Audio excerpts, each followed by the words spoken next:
वो सन्यासी ही नहीं हो सकता।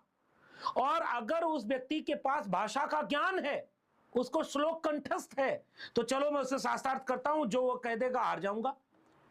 और एक शंकराचार्य दूसरे को कह रहे हैं कि ये सारे पॉलिटिकल एजेंट हैं, दरबारी हैं भाजपा के, तो दूसरे वाले कह रहे हैं कि ये शंकराचार्य विपक्ष का एजेंट है और ये उनके इशारे पर चुनाव के लिए बिसात बिछा रहा है। इसलिए मेरे समझ में नहीं आ रहा है कि इस पूरे प्रकरण पर बात क्या करें। हम चाहते हैं कि उत्तर प्रदेश और देश के एससी एसटी ओबीसी जाने की यूजीसी के एक कमेटी बनाने के प्रावधान का सारे देश में सवर्ण विरोध कर रहे हैं, और उसमें देश के एससी एसटी ओबीसी को पता ही नहीं होगा कि उनके लिए कोई कमेटी बनी है यूजीसी में जिसको बचाओ, तुम्हारे बच्चों का जाति के नाम पर शोषण अन्याय न हो, उसको प्रोटेक्ट करने के लिए जो कमेटी बनी उसका सब विरोध कर रहे हैं। वहीं दूसरी तरफ यूपीएससी में भी एक नियम बना दिया गया कि अगर आपने किसी भी जगह रिजर्वेशन का फायदा लिया है तो आप यूआर में नहीं जा सकते। अगर आपने 100 रुपए एग्जाम फीस का भी फायदा लिया है तो अपनी कैटेगरी में रहोगे। एससी एसटी ओबीसी को पता ही नहीं, एससी एसटी ओबीसी को पता ही नहीं कि रिजर्वेशन कहां का खत्म हो रहा है, संविधान कहां कमजोर हो रहा है, उनको बच्चों की शिक्षा महंगी हो रही है, इस पर चर्चा नहीं हो रही।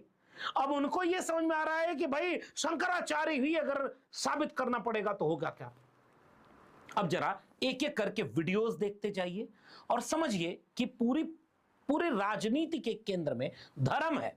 और मैं तो कह रहा हूं कि असल में इस तरह के धार्मिक कृत्य राजनीति से प्रेरित ही होते हैं। पहली खबर यह है कि शंकराचार्य को रोका गया। रामभद्राचार्य, जो प्रधानमंत्री नरेंद्र मोदी के भाई खुद को कहते हैं, ज्ञानपीठ पुरस्कार पाए हुए हैं, उन्होंने इसका विरोध किया। अब पहली तस्वीर देखिए कि बाल कैसे खींचा गया, शंकराचार्य को रोका गया। कहानी यहां से शुरू हुई। अब उसके बाद रामभद्राचार्य तुरंत सरकार के बचाव में आ गए। भाई संगम नोच तक आपकी गाड़ी कैसे जाती, पालकी से उतर जाते, चले जाते, ये जानबूझकर क्योस कर रहे हैं, ये पॉलिटिकल लोग हैं। और उसके बाद इनका बयान सुनिए। नहीं, अन्याय उनके साथ नहीं हुआ, उन्होंने अन्याय किया है। नियम ये होता है कि हम लोग भी, मैं तो जगत गुरु हूँ, वो तो अभी जगत गुरु भी नहीं है। नियम यह है कि गंगा तक रथ से नहीं जाया जाता। जब पुलिस ने रोका था उनको कि आप मत जाइए, हम लोग स्वयं संगम में पैदल जाते हैं, तो अन्याय उन्होंने किया था। So get this, I hopped from a Marriott to a Four Points to a Courtyard. सरकार ने नोटिस दिया कि मुक्ता आपको जो है किसने जो है जो बिल्कुल ठीक सरकार ने नोटिस दिया, सब कुछ उचित है।